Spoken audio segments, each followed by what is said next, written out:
I recently got asked to do a video on how to do a D junction, not a T junction, a D junction. This is one just here. So you see the D shape. Now, it's not one I'm very familiar with, there's none of them around where I am, but I've managed to find one on Google Maps, and I'm going to go through my thoughts. So I'm going to go into Street View. Using Street View on Google Maps is a really good idea to have a look at a junction you're not too sure about. So there's a roundabout near you, you're not sure how to do it, look on Google Maps and drive round the junction on Google Maps to see how it works. So we can see we've got this little island in the middle. Now I think the reason for this island and the idea of these junctions is for traffic calming. Because what they don't want, I'm going to go back a bit actually, what they don't want is traffic coming really fast up to it and then rushing their observations. Now, by having this little island in the middle, you're forced to slow right down to turn around these sharp corners, either to turn sharply to the left or turn sharply to the right. This would then encourage you to check properly at the junction and not rush your observations. At this point, I'll be braking quite a lot, so just as I pass this silver parked car, I'm going below 10 miles an hour down to about a walking speed and then into first gear, making sure this is sorted out before I have to steer.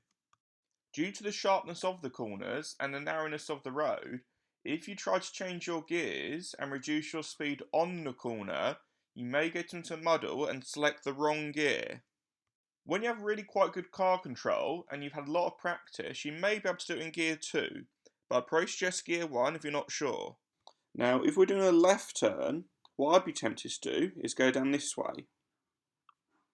We've gone a little bit too far there. Now we can tell this is a two-way road because we look at the lines. We can see there's double white lines, double dashed white lines on one side and single dashed the other side. So the single dashed is where cars turn in, the double dashed is where cars give way and then turn out. So that's why it's a two-way road. If this is a one-way road, it'd be double dashed lines across the whole road, or a single dashed line across the whole road if there's only cars turning in. So I'll go this way for turning left. You could technically go this way if you're turning left, but it doesn't make much sense. You'll be coming down here and then going left. It seems a long way to do it. It makes much more sense to come down this way and then turn left. Now I'll go back now. If you're doing a right turn, it would make more sense to be positioned on the left side of the road here and then come down this way and then turn right. Again, we know it's a two-way road. There's double dashed white lines on one side and single dashed white lines on the other side. So right turn coming along here. Before you go across this bit here, you have to check for any traffic coming in. So you come up here, it's signal right, so you check your mirrors, signal right, check for any traffic coming from here, and if it's clear, turn across into here, and then check your mirrors, make sure your right signal's still on, and then slow down, and be ready to stop at the giveaway lines, then check left and right to see if it's safe to go, and then proceed out when it's safe. So that's merging from a D junction. What about turning into a T junction? So we're going to make the main road. So we've got it just coming up here. So get a little bit closer. So again, we could potentially do either one. We could take either one. They're both fine. There's nothing wrong with doing either one. But it'd make more sense to go down this one if we're turning in left, as it's easier.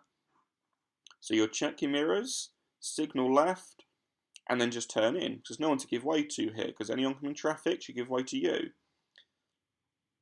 But when of course you have turned in, you then have got this road here. So it's worth just having a check to the right. It's worth just having a check to the right. At this point, you come in here, just check to the right, check for any traffic that might be coming in. If there was traffic coming in, so there's a car coming in here, while you're coming in here, but it's not a priority, because there's no white lines, no giveaway lines. You'd have to make eye contact with the other driver and decide who's going to go first. So they may gesture you. Don't rely on this though. So they may wave you or flash you, but don't rely on that. Just make sure they're definitely slowing down and check that it's safe ahead. Check there's no oncoming traffic here that you might need to give way to. And then proceed. As a general rule of thumb, if there's two cars and you're not sure who's going to go first, if they're slowing, you keep going. If they're keeping going, you start slowing. Now, if we're doing a right turn, let's say we're coming in from this way, we're turning right into the D junction, I would probably turn down this one. Again, you could go down this second one, but it's going to be a bit awkward. It'd be a longer way of doing it. Perfectly fine to do it if you wanted to, but I'd go down this one. So you come along here, check your mirrors, signal right, check for oncoming traffic, so any traffic coming this way, you'd have to give way to. And when it's safe, you then turning in where the single white line is. You don't want to go across the double line, because you'd end up on the wrong side of the road.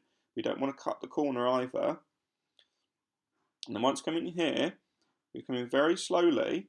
Oh, it's gone too far again. So we're coming very, very slowly. So less than 10 miles an hour. So we can then check to the left, because there could be a car coming in from this way. Now again, remember, if there was a car coming in from this way, there's no priority, as you've not got giveaway lines, neither have they. So it's about making eye contact and looking at their speed. So if they're slowing, you start going. If they keep going, they're not slowing down, then you start slowing down and stop for them. So another way you could think about it, if they stop, you go. If they go, you stop. So let's imagine they've stopped and they've slowed down, they're looking at you, so they know you know they've seen you. You then can proceed. And then come down this way. So and that basically is how I would do a D junction, my thoughts on it. So the main thing to remember, you could go either way, doesn't really matter. You could go, if you're doing left turn, you could go here, you could go here. But it makes more sense to do here than a left turn. So either one's fine is the main thing really. So thanks for watching and make sure you subscribe for more videos.